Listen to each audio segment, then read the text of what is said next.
overall, this was a wonderful project to work on with various trades involved. It took a lot of planning, a lot of coordination amongst myself, the various trades, and the clients, but they were awesome from beginning to end. And I look forward for you guys to take a sneak peek and have a tour of the finished result.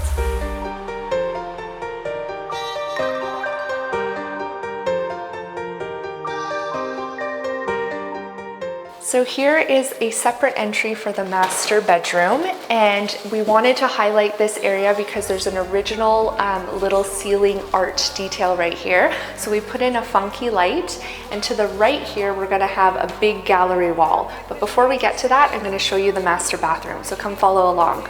So the master bathroom was probably one of the biggest changes we did in this renovation. As mentioned earlier, we took space to allow for a larger hallway and provide an area for a linen closet, which means that the bathroom got shrunk down, but we took space from the big bedroom in order to incorporate a large walk-in shower and a closet.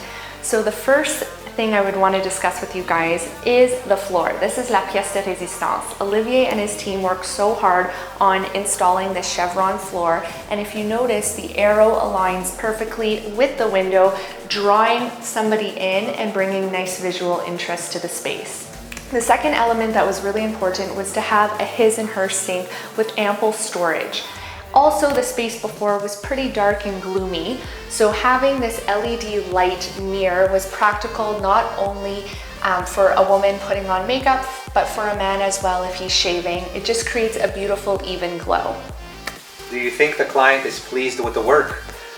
I think so. I got a bit of feedback from them because they just moved back in, and I think they're excited about their new living area.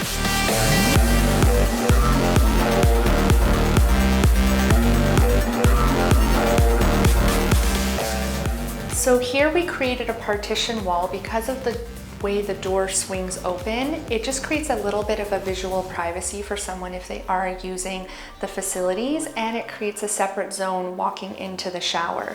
So here we carried in the same chevron floor into the shower, so it creates one cohesive look. And Olivier and his team installed large 24 by 48 tiles, and as much as possible allowed the veins of the tiles to connect, which creates a more authentic look given that it's a porcelain and not a real marble. Now, in addition to that, one of the features that was really important that I discussed with the clients is putting your thermostatic control here. Now, often people have that under your rain shower or your handheld, but that is not always practical, because as you open your glass door, which we're waiting for the glass to come in, the client can now operate his shower, make sure that it's on the right temperature for his and her controls while getting ready, and then come into the shower without getting fully wet when you turn on the controls. So we felt like that was an important feature. In addition to that, we have the shampoo niches, which are a must in all showers, which keeps everything tidy and tucked away into the wall.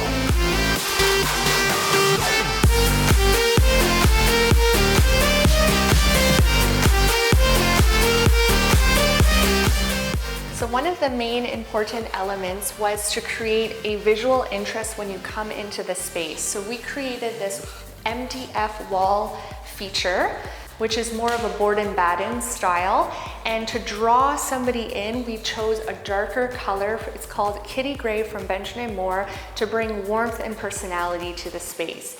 As you guys can notice, there is a sloped ceiling, so that's the reason why this was lower, and it brings attention that the ceilings do vault up. So in order to maximize storage, we had this custom built drawer set which goes along one of the main walls, which is opposite of where their bed is going to be. And this is full of smaller drawers up top, which is great for belts and jewelry, socks and undergarments. And then the drawers below are larger for jeans, sweatshirts, and so forth. Now, we wanted to create a little bit of warmth, so we did a beautiful maple wood stain top to tie in with the oak floors, and this will hold a large mirror with gallery photos. What did you most enjoy about this project? Honestly, it has to be doing that plaster molding, which is, even though a very aggravating job to do, I enjoyed the challenge and I kind of had fun doing it. I like any kind of study of any old traditional craftsmanship. It's always been something that I was drawn to. And I have to say that our ancestors, even though they had no power tools, they did better work, they were more accurate, and their quality was stronger. That's about all I gotta say about that. When you say plaster molding, do you mean the one on the main floor above the fireplace?